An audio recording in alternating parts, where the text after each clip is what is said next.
Sejam muito bem-vindos à Batista Vila Formosa. Eu sou o pastor Gabriel Porto e no estudo dessa quarta-feira nós vamos dar continuidade ao estudo da bibliologia do Antigo Testamento. Nos estudos anteriores nós já vimos o Pentateuco, os livros históricos e os livros poéticos. E hoje eu quero falar com vocês sobre um grupo de livros do Antigo Testamento conhecido como Profetas Maiores. Mas antes disso, eu preciso explicar para vocês de onde veio essa nomenclatura de profetas maiores e profetas menores. Porque a Bíblia, quando ela foi escrita, o cânon judaico, não tinha essa separação. Os judeus eles simplesmente separavam em profetas anteriores ao cativeiro babilônico, profetas do cativeiro e profetas posteriores ao cativeiro. Já Agostinho de Hipona, no século IV, quando o cânon dos 66 livros da Bíblia, ou seja, o conjunto de escritos que foram reconhecidos como inspirados para fazer parte da Bíblia, ele resolveu dividir os profetas em dois grupos. Então ele pegou os livros dos profetas que são mais volumosos, que têm mais destaque, mais reconhecimento, e chamou de profetas maiores. E os livros que são menores em volume e também não tão conhecidos, ele deu o nome de profetas menores, que são os que nós veremos na próxima quarta. É daí que veio esse nome, mas é importante vocês entenderem que isso é só uma nomenclatura. Não significa que esses profetas são mais importantes do que os outros, ou que esses livros da Bíblia são mais importantes do que os outros profetas.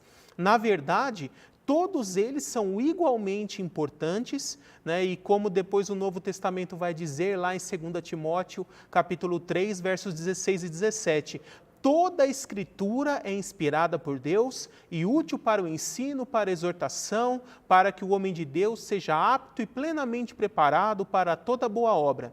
Então, nós jamais devemos negligenciar os outros livros chamados de profetas menores, porque eles são tão importantes quanto os demais livros da Bíblia.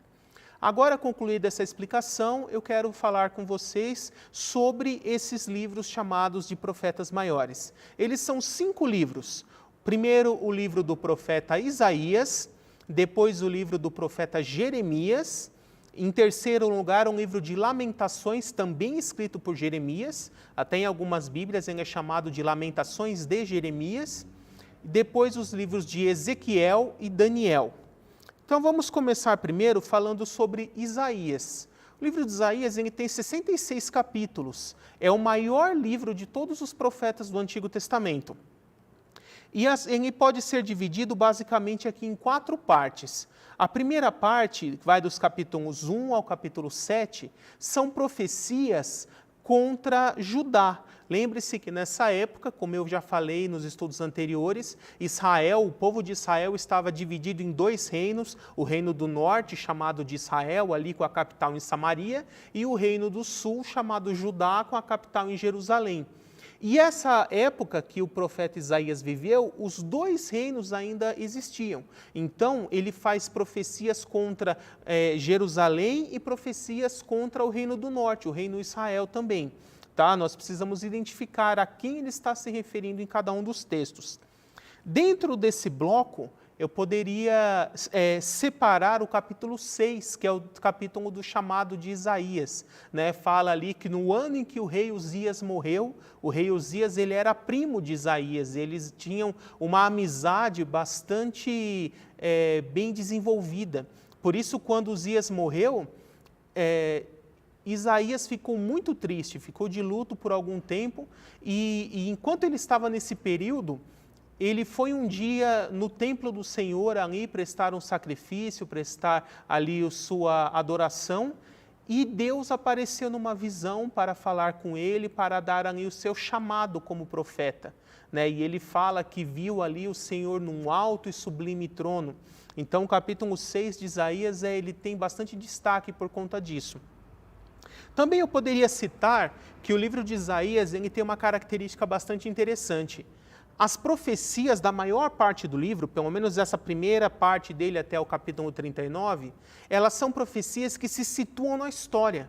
São profecias sobre o povo de Israel, sobre Jerusalém, sobre Judá, a respeito de Israel, o Reino do Norte, mas o Espírito Santo se utilizou dessas profecias que tinham ali um cumprimento mais imediato e histórico para nos revelar coisas futuras a respeito do Messias, a respeito do futuro escatológico, né? Então veja que interessante, por exemplo, Isaías 7 tem aquele texto muito conhecido que fala que a virgem conceberá e dará à luz a um filho, Isaías 7,14, né? E que esse filho será chamado Emanuel, que significa Deus conosco, Deus que está junto de nós, né? Então, dentro de uma profecia histórica ali para Jerusalém, o Espírito Santo foi aos poucos revelando profecias a respeito do Messias, a respeito de eventos relacionados à primeira vinda de Cristo, relacionados à segunda,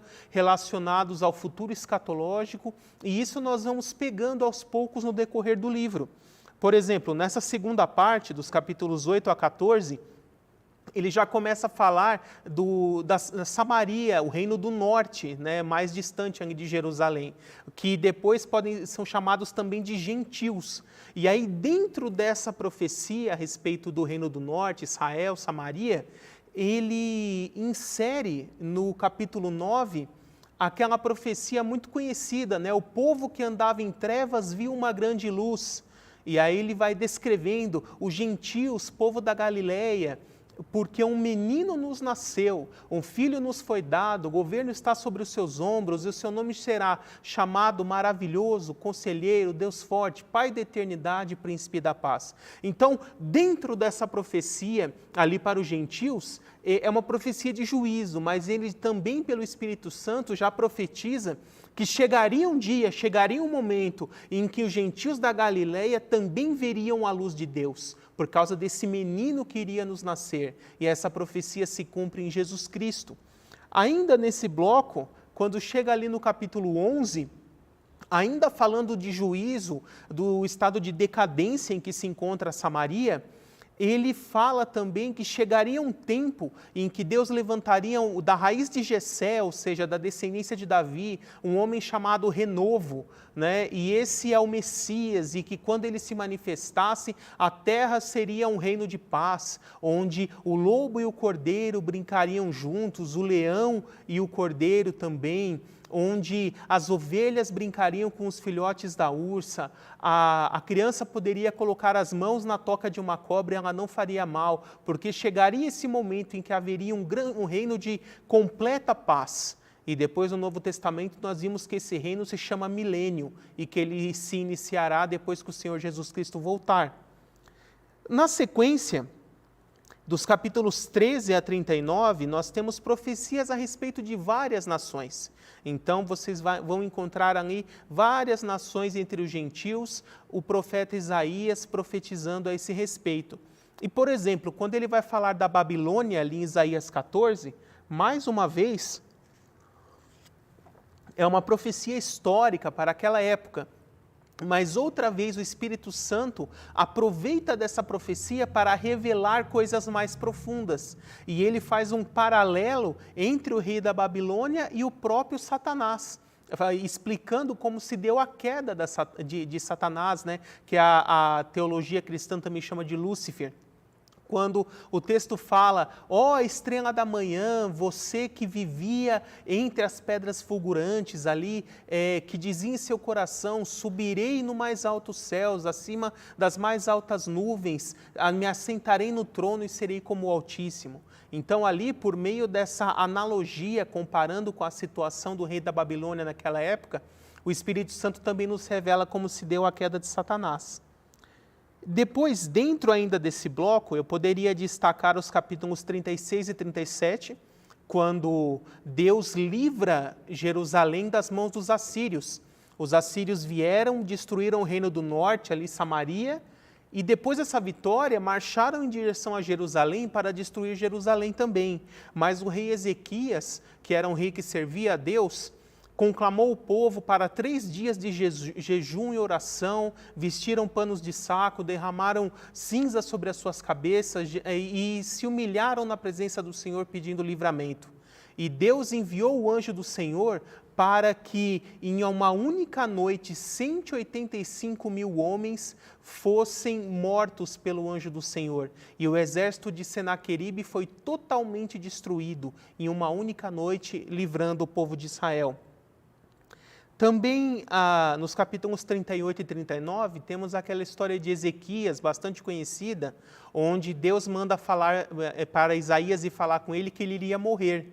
E aí, quando ele vai e dá essa notícia, o rei Ezequias se humilha, ora diante de Deus, e Deus manda Isaías voltar e dizer que ainda viveria mais 15 anos. Né? E como sinal, prova de que realmente Deus falou com ele, o texto bíblico diz que ele veria a sombra ali da luz do sol voltar 3 degraus na escadaria. Ou seja, o nosso sistema solar ali girou do contrário, né? Ou por algum tempo. E isso se completa com o que ocorreu lá em Josué. Em Josué, Josué ora a Deus e o dia parou por o sol e a lua, né, nessa linguagem humana falando, parou por quase um dia inteiro. Quase, ficou faltando um pouquinho. Essa diferença que completa para um dia inteiro, para que o alinhamento voltasse, ocorreu nessa época de Isaías, quando 3 degraus retroagiram. Então perceba que a Escritura se completa em cada detalhe. E depois nós podemos colocar aqui a segunda grande divisão do livro de Isaías, que vai do capítulo 40 em diante. Porque até o 39, ele é um livro com profecias mais históricas, mais regionais, mais voltadas para a época de Isaías. Mas do 40 em diante, ele volta quase que totalmente para o futuro, falando sobre a manifestação do Messias, várias profecias sobre o Messias, tanto da primeira quanto da segunda vinda, sobre o reino messiânico, né? Isaías é o profeta que mais fala a respeito do milênio. A maioria das profecias do milênio, do reino messiânico, estão no livro de Isaías, nessa parte do capítulo 40 em diante. Por isso ele também é conhecido como o profeta messiânico. Depois, nós temos Jeremias, junto com o livro de Lamentações, Ezequiel e Daniel. É importante nós entendermos que Isaías, na linha do tempo, viveu um pouco antes, cerca de 150 anos antes desses outros profetas. Já Jeremias, Ezequiel e Daniel, eles são contemporâneos. Jeremias ele é um pouco mais velho, digamos uns 30 anos mais velho que os demais, mas Ezequiel e Daniel tinham praticamente a mesma idade. Ezequiel talvez fosse uns 10 anos mais velho no máximo, e eles foram contemporâneos, todos eles pegaram essa época do cativeiro babilônico. Jeremias, que veio primeiro, o chamado dele foi chamar a nação de Israel para o arrependimento, justamente para que eles se arrependessem e não sofressem o cativeiro. Mas por muitos e muitos anos, Jeremias profetizou, o povo ignorou, até que veio, infelizmente, os babilônicos, pela permissão de Deus, derrotaram o exército de Jerusalém, tomaram a cidade e levaram o povo para o cativeiro. E o livro de Jeremias começa com o chamado dele no capítulo 1, depois várias profecias contra Judá e Jerusalém, ou seja, a parte mais do sul, porque essa parte do norte já havia sido destruída pelos assírios, por isso só tem profecias para Judá e Jerusalém. No capítulo 6, nós vemos que Jerusalém é invadida a primeira vez. Foi o primeiro ataque dos babilônicos contra Jerusalém. Também nos capítulos 18 e 19, eu posso destacar essa passagem do vaso e o oleiro, que Deus manda Jeremias ir lá ver um oleiro trabalhando. E aí o oleiro estava fazendo o vaso e de repente o vaso não saiu do jeito que ele queria e ele pega aquele vaso ainda mole com a argila e amassa e faz um bolo para criar novamente um outro vaso.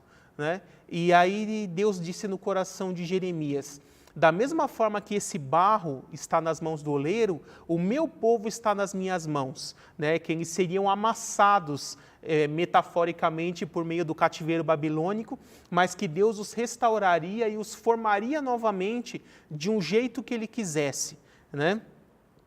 O capítulo 31 também é muito importante, porque é um dos textos bíblicos que fala da nova aliança, onde, por meio de Jeremias, Deus profetizou que no futuro faria uma nova aliança com a casa de Israel, com a casa de Judá, para substituir a aliança de Moisés que seria quebrada. Aqui é a primeira vez onde nós vemos essa expressão, nova aliança. E é a esse trecho que Jesus se refere lá na ceia, quando ele vai falar para os discípulos, este é o sangue da nova aliança para perdão dos pecados. Então aqui para Jeremias, ele também ainda dentro desse contexto de cativeiro, ele diz para Jeremias, o povo quebrou minha aliança e foi para o cativeiro, mas no futuro eu farei uma nova aliança com esse povo e os restaurarei. E dos capítulos 39 a 44, nós vemos ali a desolação de Judá, após vários ataques sucessivos, o povo foi ficando cada vez mais mirrado, mais fraco, as construções destruídas, né? E aí ele intercala com várias, existe ali no capítulo 39 a segunda invasão de Jerusalém, depois dos capítulos 45 a 51, ele faz novamente profecias contra várias nações, e no capítulo 52, a queda final de Jerusalém, quando ela foi definitivamente derrotada, o templo destruído e o povo levado para o cativeiro. E já emendando em sequência com isso, nós podemos falar do livro de Lamentações, né? O livro de Lamentações só tem 5 capítulos e, basicamente, todo o livro é um relato de uma testemunha ocular da destruição de Jerusalém e do templo realizada pelos babilônicos. Então, por isso que a tradição judaica afirma que quem escreveu o livro de Lamentações foi Jeremias, porque ele próprio foi uma testemunha ocular que viu todo esse processo se desenrolar, culminando ali na destruição de Jerusalém. Depois nós temos o livro de Ezequiel. É importante nós termos em mente que tanto Ezequiel quanto Daniel foram 100% escritos durante o cativeiro babilônico, porque tanto Ezequiel quanto Daniel receberam o seu chamado profético depois que eles já estavam no cativeiro. Eles foram levados ali em 586 a.C., com a queda final de Jerusalém, eles foram levados para a Babilônia e ali viveram a maior parte de suas vidas. E durante esse período no exílio é que Deus deu o chamado profético e eles receberam suas visões e escreveram seus livros. O livro de Ezequiel, né, ele, como eu disse, ele é um pouquinho mais velho do que Daniel, uns 10 anos mais ou menos. Então aqui, dos capítulos 1 a 24, nós vemos de profecias antes do cativeiro. Depois dos capítulos 25 a 36, profecias contra várias nações. E do capítulo 37 em diante, até o final do livro, no capítulo 48, nós vemos a parte escatológica do livro de Ezequiel, porque ali no capítulo 36 ele também fala de uma nova aliança que seria feita. O capítulo 37 é muito conhecido, é aquela chamada visão do Vale dos Ossos Secos, onde Deus profetiza que tiraria o povo de Israel das sepulturas das nações em que se encontravam do exílio, e os traria de volta para a sua terra para os fixar novamente de forma definitiva. E essa profecia se cumpriu em nossos dias, mais precisamente em 1948, quando a ONU fez uma votação devolvendo aquele território ou parte dele para os judeus e eles puderam fundar o novo Estado de Israel e começar a retornar para a Terra Santa. A segunda parte de Ezequiel 37, vai nos falar da reunião de todas as tribos de Israel, de descendentes de todas as tribos de Israel, para a Terra Santa. E isso está ocorrendo desde 1948 até os nossos dias. Pessoas de vários lugares do mundo são identificadas como remanescentes dessas tribos e estão retornando aos poucos ali para Israel. E depois, capítulos 38 e 39 de Ezequiel já são eventos relacionados ao período tribulacional, né, que eu tratarei em outros estudos mais para frente. E do capítulo 40 em diante é só sobre o milênio. do 40 ao 48 de Ezequiel, tudo que ele descreve é como será o milênio, o reino messiânico após a volta de Cristo, como será a terra restaurada, a Jerusalém terrestre, o templo de Jerusalém e todas as questões relacionadas a isso.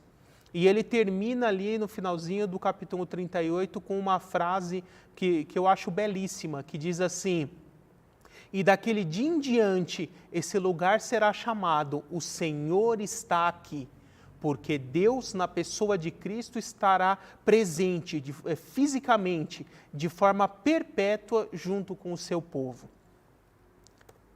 E então entramos no livro de Daniel. O livro de Daniel é o menor em tamanho dos profetas maiores, ele tem apenas 12 capítulos, né? É interessante que ele é menor do que alguns profetas menores, sabia disso? Daniel só tem 12 capítulos, já Oséias e Zacarias têm 14, né? Então tem profetas menores que são maiores que Daniel, tá? Mas por que Daniel, sendo um livro pequeno, ainda entrou na categoria dos profetas maiores? Porque a relevância do conteúdo dele é muito grande, né? Então ele começa ali no capítulo 1, com aquela história que é bem conhecida, quando Daniel e seus 3 amigos vão para a Babilônia, eles se recusam a comer os manjares do palácio, que eram consagrados a ídolos, e começam a se alimentar apenas de vegetais, de legumes, né? E eles, a pessoa que cuidava deles acabou permitindo isso, vendo que eles estavam saudáveis mesmo assim. Eles são submetidos a vários testes e são constatados que são homens muito inteligentes e, por isso, recebem cargos para ajudar na administração do governo, né? E aí, no capítulo 2, nós temos o sonho da estátua, onde o rei Nabucodonosor, por várias noites seguidas, tem um sonho e não consegue entender o que ele significa.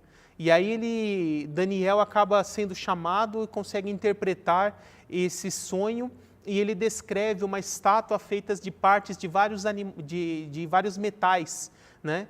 E cada parte representa um dos impérios mundiais que viriam a governar o mundo.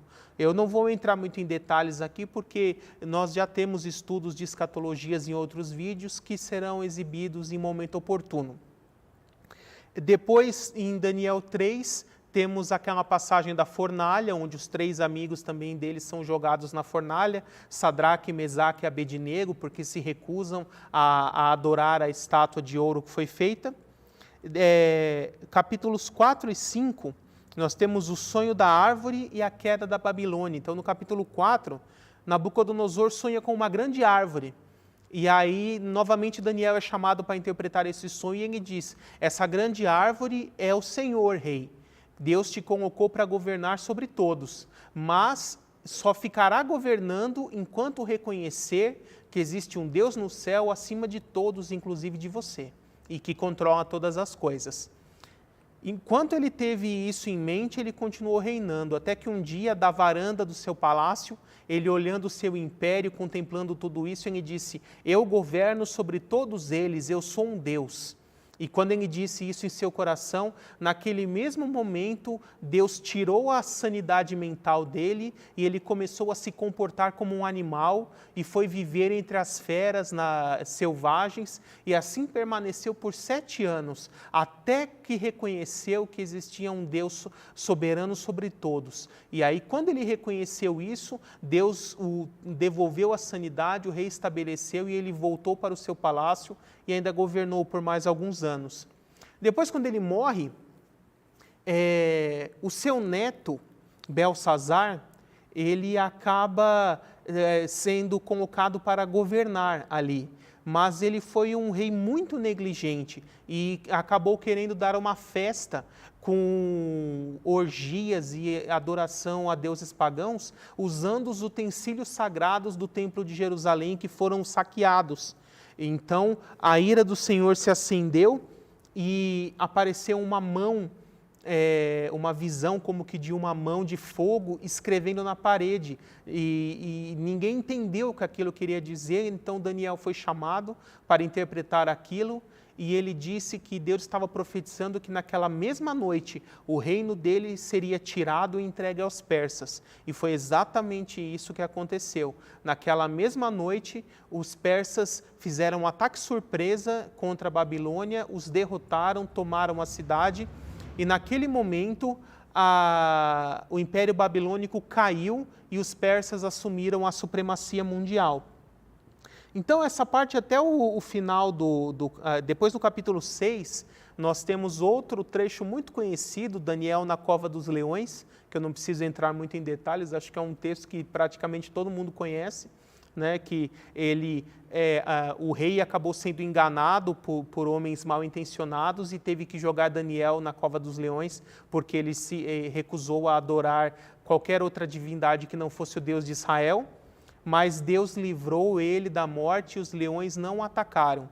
E no outro dia de manhã ele saiu ileso, e aqueles próprios homens que tramaram contra ele que foram jogados contra os leões e foram mortos. O livro de Daniel, ele tem essas duas divisões. Dos capítulos 1 a 6, nós chamamos de parte histórica, porque apesar de ter profecias, elas são inseridas dentro de um contexto histórico. Já dos capítulos 7 a 12, nós chamamos de parte profética do livro de Daniel, porque ele deixa de se concentrar tanto em eventos históricos ali daquele momento e passa a relatar de profecias do tempo futuro. Profecias escatológicas do tempo do porvir. Então, nos capítulos 7 e 8, nós temos duas visões diferentes sobre animais, aparecendo vários animais, e elas simbolizam o mesmo significado da visão da estátua do capítulo 2. Elas profetizam quais seriam todos os impérios que viriam a dominar o mundo, desde a época de Daniel, ali na Babilônia, depois o Império Persa, Grego, Romano. Ele também profetiza a queda e divisão do Império Romano, mas nos afirma que no futuro escatológico o Império Romano se reunificaria, se tornando uma potência mundial novamente, e ele seria liderado por um homem que depois a teologia vai chamar de anticristo, e que durante o período que nós conhecemos como período da tribulação, essa forma ressurreta do Império Romano dominaria sobre toda a terra. Mas isso também é assunto para estudos de escatologia.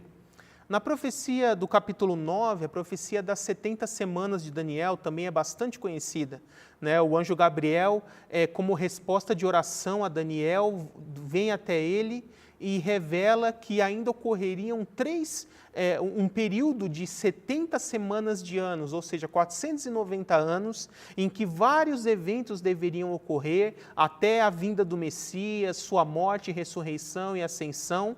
E por final, essa última semana de Daniel, esses últimos 7 anos, seria o período da tribulação, em que o anticristo dominaria sobre a terra, até que no final desses 7 anos, Jesus Cristo irá voltar para destruir o anticristo, seu exército, e estabelecer o seu governo sobre o mundo, que é o reino messiânico. Já os capítulos 10, 11 e 12 de Daniel são um único bloco, eles são uma única visão com vários detalhes. Né? É importante nós relembrarmos que os livros bíblicos eles não foram escritos com capítulos e versículos, foram escritos corrido e depois foi feita essa divisão. E no capítulo 10, Daniel, com o coração amargurado, fica 3 semanas jejuando, até que vem um anjo lhe trazer a resposta das mensagens para o tempo do fim. E ali ele tem uma visão, vê vários eventos relacionados ao tempo do fim, relacionados ao anticristo. O próprio Cristo também, em forma glorificada, aparece para ele ali numa visão sobre um rio e vem lhe trazer sinais e profecias do tempo do fim. Até que no final do capítulo 12, Deus fala para Daniel assim: sele esse livro, ou seja, guarde essa informação que eu te revelei, pois ela é para o tempo do fim. E aí ele começa a dar vários sinais para que nós possamos saber quando o tempo do fim está chegando. E então é por isso que Daniel é chamado de o Apocalipse do Antigo Testamento, porque ele tem muitas profecias de grande importância sobre o período tribulacional, anticristo, a batalha do Armagedon, a volta de Cristo e tantos outros sinais de eventos que ocorrerão no futuro. Esse é o último dos profetas maiores, Então, recapitulando, os profetas maiores são Isaías, Jeremias, que também escreveu Lamentações, Ezequiel e Daniel. E no próximo estudo eu darei continuidade falando sobre os profetas menores. Vamos fazer uma oração rápida para encerrar esse estudo. Oremos.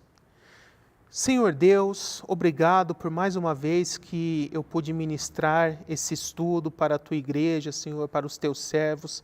Peço, Espírito Santo de Deus, para que atue nas mentes e nos corações de cada um dos que estão ouvindo essa mensagem e ainda dos que haverão de ouvir no futuro, para que essa informação seja consolidada nos corações e nas mentes dos Teus servos, para que eles creiam cada vez mais de que a Tua palavra é verdadeira, viva, santa e útil para o ser humano em todas as áreas da sua vida.